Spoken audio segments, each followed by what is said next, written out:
I haven't been this nervous to make a video in a long time. Alright guys, welcome back to the channel. I'm Tori, and I'm here to talk to you guys about my experience reading Ship of Magic by Robin Hobb. Now, I've had kind of a weird experience, non-traditional experience with the Realm of the Elderlings. I read the Farseer trilogy, and then I apparently live under a rock or something because I didn't know that Tawny Man trilogy existed, and I thought Live Ship Traders was just completely separate, and so I, being me, picked up, was it Fool's Assassin?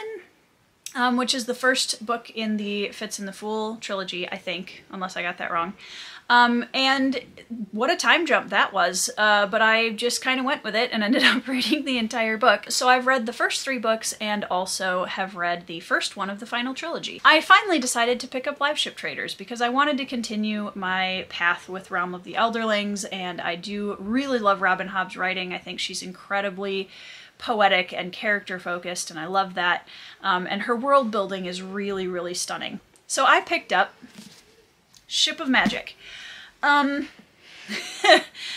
had a time with this book, you guys, and I am going to apologize in advance because I am still working on articulating exactly how I feel about this book. I've been conversing with some amazing humans who also love Robin Hobb to try to figure out what happened, because I don't even completely understand it yet. So I'm gonna do my absolute best, and I would love down in the comments below for you guys to chime in with your experiences of this trilogy and kind of compare notes. This is going to be a review of sorts. I'm not going to get into any major spoilers or anything like that. If you're coming here and you haven't read Live Ship Trilogy, I'm not planning on spoiling anything major.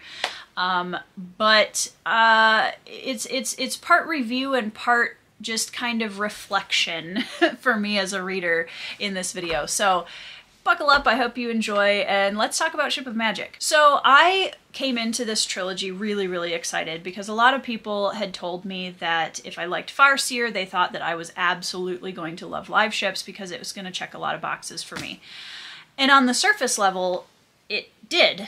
I love family and found family themes. I love naval fantasy. I love really deep character introspective POVs, and I got all of that in spades. The world building for this series is absolutely stunning. I love the idea of the live ships and how you have these sentient ships who have personalities and they're full characters in the story. I love that. I love that so much. It's brilliant. The idea of the magic system kind of mysteriously lingering in the background with these serpents that are also sentient to some degree and follow the ships around, and they're searching for something. There's kind of a mystical, ominous background to the intimate foreground that we spend most of our time in with these human characters who are so there's a pirate captain named Kenneth. We are very closely involved with the Vestrit family and their live ship, the Vivacia.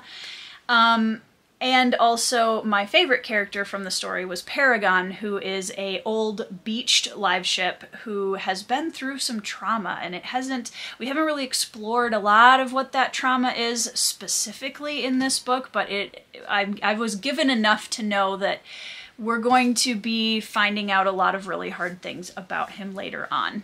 Here's the thing. Objectively and subjectively, my opinions on this book could not be farther apart, which is why I don't really know how to articulate exactly how I feel about it, but I'm going to do my darndest. So objectively, Robin Hobb is a brilliant writer. She is an absolutely brilliant writer. Her concepts, her world building, her characters, her beautiful way of describing human experience and nature is just mind-blowing. It really truly is. And I felt that in Farseer, and I felt it even to a greater extent here in Ship of Magic. I feel like in so many ways this book just took everything Robin Hobb and just leveled it up and made it darker. It starts very dark, and we are given the darkest and deepest and grittiest parts of the characters that we follow, and it is a very intimate, deep POV style of writing, which I love. And I even loved that here in Ship of Magic, to an extent. The Vestrit family is really kind of who we start with, and they are an old trader family in Bingtown, which is kind of the hub of where this story starts, and they are just about to quicken their live ship, the Vivacia, through the death of their patriarch. Now what that basically means is after 3 generations of people dying on the deck of this live ship, she becomes sentient and kind of comes into herself, or comes alive in a way. And that's the way we begin the story, right? That's the very beginning of the story, and what kind of starts the whole thing off is the succession of the patriarch of the Vestrit family doesn't go the way that certain characters hope that it will. And it throws a huge chasm in between these characters, and off we go. Through about the first 20 to 30% of this book, I was pretty invested. I had a couple of characters that I was interested in seeing the development of their storyline, but even at that point, I really wasn't loving any of the POVs. I wasn't really connecting with them, and they kind of, in some ways, these characters they're pretty insufferable. Like, they really are. And that was okay, because I know that Robin Hobb is the type of author that I expect a big payoff from, right? I settle into book 1 of a trilogy, and I know that payoff at the end of book 3, the payoffs, are going to be so powerful. I know that going into it. The themes that Robin Hobb is exploring in this book are really heavy. There are themes of trauma and agency, and the expectations of family, and the rifts that can exist between parents and their children.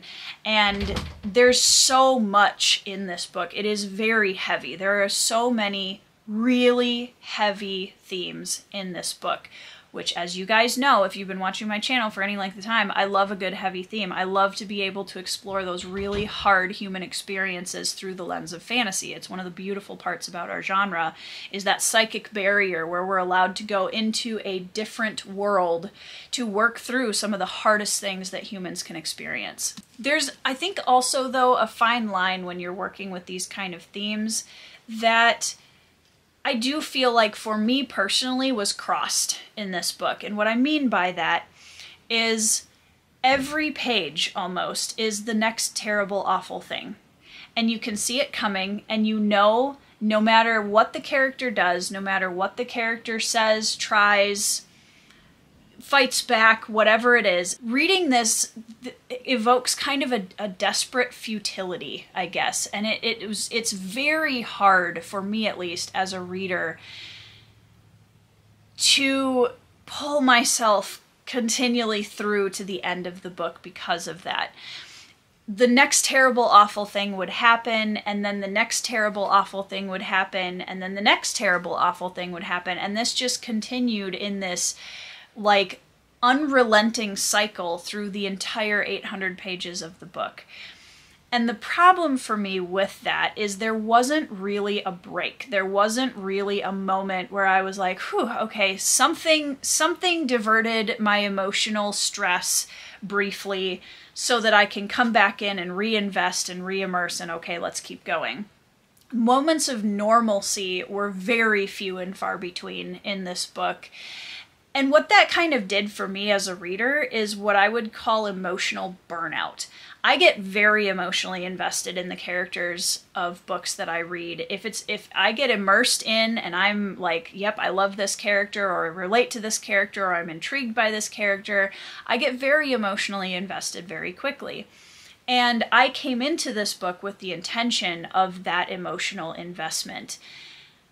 But I found that about 40 to 50% through the book, I was already starting to feel that emotional burnout where I just didn't care anymore, because it was like every page was the next terrible, awful thing. And then it rained. You know, like, it was just this I don't want to say that it got gratuitous, because I don't think that that's the right word for me to use, but it started to feel that way through to the end of the book, especially the last probably 30 to 40%. I struggled to pull myself through the last 30 to 40% of this book. I almost DNF'd it twice. Was literally reaching out to friends multiple times through the second half of this book and just being like, guys, I don't know if I can do this. There's a big difference here between emotional wreckage and emotional burnout. Those are not the same thing. And in a lot of my absolute favorite fantasy books, the emotional wreckage is sky high. I'm very much willing to hand my heart on a silver platter, as it were, to the characters and the author if the book is good enough. Emotional burnout is what happens when, for me, so much is happening to you and the characters. You get emotionally invested, or you're like feeling the emotions of the characters, which of course I was, because Robin Hobb is brilliant, so of course I'm feeling that emotional attachment. And over, it's like you're a punching bag, over and over and over and over alongside these characters. And after a while, your brain kind of emotionally detaches from it because you just can't handle it anymore. After a certain point, that emotional detachment that happens because of the onslaught of constant, terrible, awful things happening to the characters gets to a point where I don't care anymore. My brain says, wow, that's too much, back off, I don't care. It takes so much for me to get to that point. So much. I'm hesitant to make this caveat because I don't want people to immediately go down in the comments and say, well, this is why you had a problem with it. No, it's part of the problem I had with it. I would have had that emotional burnout either way, but I think one of the things that exacerbated that for me personally is that I really struggle with characters in books who suffer under or are the perpetrators of severe gaslighting. And when I tell you that this entire book, the entire book, in almost every perspective, is so full of that exact thing, that was a personal thing for me that definitely just, I pulled away from that the more and more and more it turned up and up and up through the book. By the time I closed this book and I read the last page, I was so glad it was over. I haven't been this happy that a book was over in a very long time. And that made me sad because I know that the payoffs are coming. I know that in Ship of Destiny, at the end of that third book, that there are going to be some insane payoffs. I don't know which ones. I don't know where Robin Hobb is going to go. Obviously, I have some predictions there. I left this first book feeling like I wasn't sure I wanted to get there. I wasn't sure that I was willing to put myself through 2 more books of this. And a lot of people have said it gets worse before it gets better, which I don't doubt. When it comes to finishing the series, I do intend to continue Live Ship Traders at some point, but I am definitely going to be taking a break from this series for a little bit because it was so emotionally draining to read this book that I have to, it's not very often that I have to put a boundary in for my own mental health when it comes to books. This was one that I'm going to have to do that. I'm going to give myself some space in between Ship of Magic and Mad Ship, which is book 2. I don't want to make this sound like there wasn't anything I enjoyed about the book. That's not true. And like I said before, I still stand by the fact that Robin Hobb is an absolutely brilliant writer. Brilliant. These characters were so insufferable, you guys. I couldn't stand most of them through most of the book. And Paragon, who, like I mentioned, is if you don't know, the live ship that's been beached and has this, you know, really dark history. He was the one character that I would get really excited when his POV chapters came in. I found him incredibly intriguing and relatable and beautiful, and I already know that there's so much more depth to his story than we know up to this point. And I look forward to, at some point, discovering more of that. And I do really hope that some of the other characters re-endear themselves to me, and I'm, again, not opposed to that happening. But this is one of the most difficult starts to a series I've had in a very long time. When I tell you guys again that no one is more surprised about this than I am. No one is more surprised about this. I fully anticipated absolutely loving and 5-starring this. But I can't justify that with the experience that I had personally. And that's where, again, the objective-subjective is so difficult for this book, because objectively, 5 stars. She's a brilliant writer.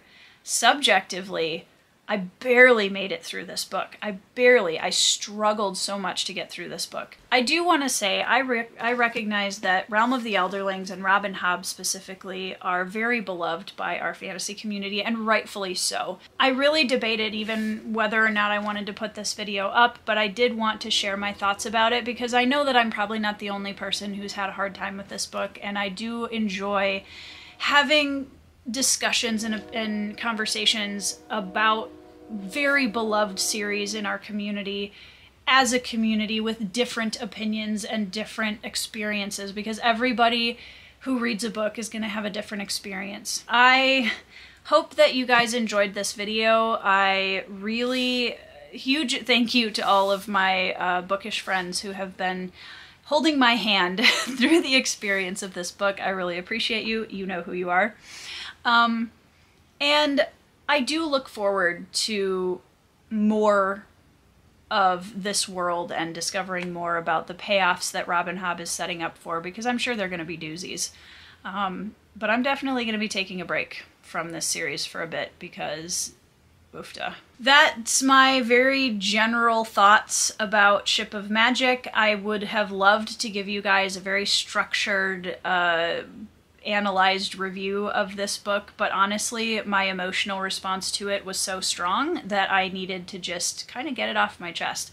So, I hope you enjoyed this video. Thank you so much for watching and listening. I hope that you are all reading some 5-star reads, and whatever reads you are reading currently, that they are teaching you things about yourself as a reader, because I think that that is incredibly important, and I am very grateful to Ship of Magic for the amount of introspection and reflection that I've been able to do about myself as a reader, about storytelling and why certain things in this story worked and didn't work for me, because I think that is very beneficial to us as readers. So I would encourage you also, if you're reading a book that's really hard for you, really sit down and reflect on why, and try to articulate that a little bit, because I think even if nobody else ever hears that conversation, that it'll be meaningful and helpful to you. I hope you are having a great week, and I'll see you in the next video. Hey guys, Editing Tori here, and I just wanted to jump on and let you know that I had a conversation with somebody specific about this book